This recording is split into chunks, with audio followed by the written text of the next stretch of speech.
Hi friends, today I am going to tell about திருக்கவளம்படி 27வது திவ்ய தேசம் பெருமாள் கோபாலகிருஷ்ணன் நின்ற திருக்கோலம் திருமுக மண்டலம் தாயார் செங்கமல்வல்லி நாச்சியார் விமானம் வேத விமானம் தீர்த்தம் தலைமலர் பொன் தீர்த்தம் விருத்திக்ஷம் முதங்கம் மகாவீர் மங்களாசாசனம் திருமங்கையாழ்வார்கள் 19 பாசனங்கள் பார்ப்பட்டது. இது திருநாங்கூரிலே உள்ளது. மடவாளர் மங்கை சமீத கோபாலகிருஷ்ண சுவாமியே நமக. திருநாங்கூர்ல 11 திவ்ய தேசங்கள் உள்ளது. யாத்துக்கு செல்ல வேண்டாம் என்று சிவபெருமான் பார்வதியை தடுத்தார். பார்வதி தட்சாயினியின் மகள், சிவபெருமானுக்கு மாமனார் தட்சன். இப்ப சிவபெருமான் பார்வதி தேவி தடுத்தார். தன்னுடைய தகப்பனுடைய ஆகத்துக்கு செல்ல வேண்டும் என்று கூறினார். சிவபெருமான் போயிட்டு வா என்று கூறினார். நீ அவமானப்பட்டு திரும்புவாய் என்று அவர் அவமானப்பட்டு போய் தற்கொலை பண்ணி கொண்டார் அளவுக்கு போய்விட்டது. சிவபெருமானுக்கு கோபம் வந்தது. ருத்ரதாண்டவம் ஆடினார். அவரை சடையை சட்டு என்று தரையில் தள்ளி ஒவ்வொரு தடிக்கும் ஒவ்வொரு ருத்ரமூர்த்தியா எழுந்துள்ளார். 11 மூர்த்திகள் எழுந்தள்ளி இருக்கிறார்கள். 11 மூர்த்திகள் சீர்காழி சுற்றி 11 தலங்களில் இருக்கிறார்கள். 5 கிலோமீட்டர் தொலைவில் உள்ளது. சீர்காழி சுற்றி 5 கிலோமீட்டர் தொலைவில் இருக்கிறது. 11 கோவில்கள், ஏகதேச ருத்ரமூர்த்திகள் என்று கேள்விப்பட்டிருப்பீர்கள்.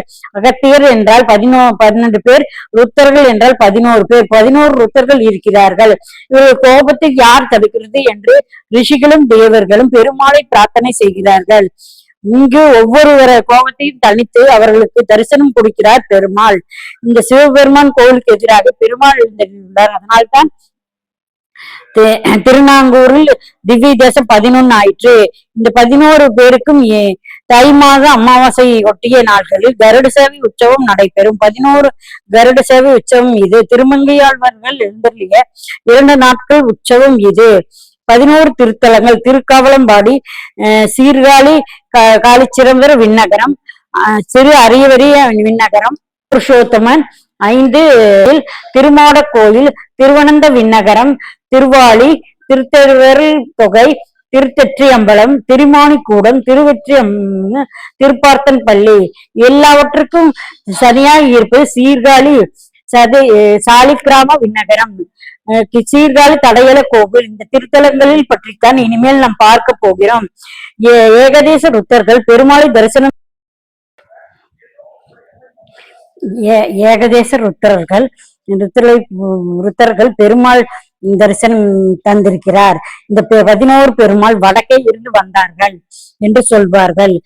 காஞ்சிபுரத்திலிருந்தும் அயோத்தியிலிருந்தும் துவாரையிலும் பிருந்தாவனத்திலிருந்தும் வந்திருக்கிறார்கள். அங்கிருந்து ஒவ்வொரு பெருமாளாக வந்ததாக சொல்வார்கள். இதில் திருத்தலம் சோழநாட்டு திருத்தலம், 27வது திவ்ய தேசம் திருக்கவலம்படி. காவு என்றால் திருக்காலங்குடி காவு. காவு என்றால் தோட்டம், சோலை. இங்கு கண்ணன் இங்கு எழுந்தருள கோபாலகிருஷ்ணனாக இருக்கிறார். மூலவர் கோபாலகிருஷ்ணன் ராஜகோபாலன். ருக்மிணி சத்தியபாவனுடன் இந்த திருத்தலத்தில் கிழக்கே நோக்கி நின்ற கோலம். கண்ணன் சத்தியபாவனுடன் சேர்ந்து நரகாசுரனை அழித்தார். இந்திரன், வர்ணன் ஆகியோருக்கு நரகாசுரன் அவசர பொருட்களை அவர்களுக்கு மீட்டு கொடுத்தார். தோட்டத்தில் இல்ல பாரிஜாத மலரை சத்தியபாமா கேட்க கண்ணன் இந்திரனும் அம்மலரை கேட்டார். இந்திரன் கொடுக்க மறுத்தார். எனவே சினங்கொண்ட கண்ணன் அவரை கவாலத்தை அளித்தார். 11 பெருமாள் ஒருவரால் துவாரகையில் வந்த கண்ண பெருமான் தான் இருக்கும் கவாலம் போன்ற பொழுதை தேடினார். அந்த கவாலம்படியிலே நின்று தங்கிவிட்டார்.